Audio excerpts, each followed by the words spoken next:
When strolling around the main street called Kuhio Avenue in Hawaii, the second largest street in Honolulu, there's no one who doesn't realize this female statue. This female statue is the Princess Kaiulani. She's a niece of Kalakaua, the last king of the Kingdom of Hawaii. She had a very important key of whether Hawaii could belong to the Greater East Asia Co-Prosperity Sphere mapped out by Japan.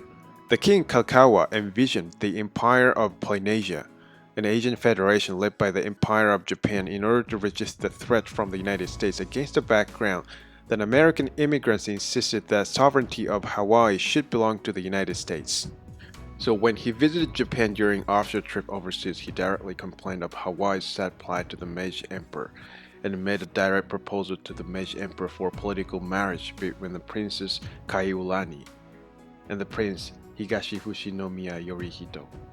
When Kalakaua made this proposal to the Meiji Emperor, the Princess Kaiulani was only 5 years old, and the Prince Higashi Fushimiya Yorihito was only 13 years old. The Japanese government that was overwhelmed and felt threatened by the power of the United States visiting Japan with a fleet led by Matthew Perry was keenly aware of the difference in national power between Japan and the United States then. The Japanese government refused the offer of political marriage from Kalakaua on the ground that Japan had no backing allies and insufficient national power comparable to the United States then. Ironically, 12 years after this diplomatic approach by Kalakaua, overthrow of the Hawaiian kingdom happened in 1893, and the kingdom of Hawaii had no choice but to abandon monarchy and became the puppet state of the United States.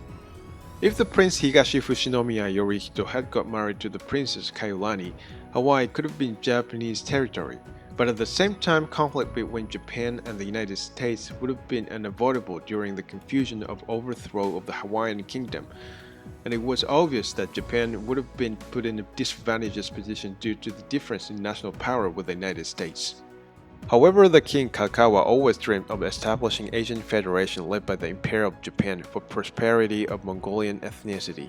As a foothold for ethnical prosperity and independence, he envisioned the establishment of the Empire of Polynesia, and he already secured agreement of this plan from Malietoa Laupepa, the first king of Samoa in 1886. But this plan was collapsed due to a coup known as Overthrow of the Hawaiian Kingdom happening in the next year led by the American army.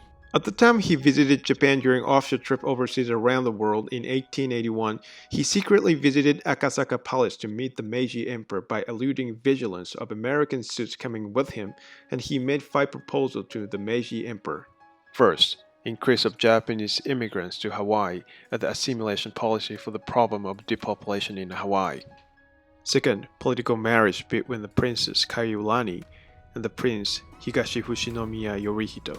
Third, consolidation of Japan and Hawaii. Fourth, construction of a submarine electronic cable between Japan and Hawaii through Pacific Ocean.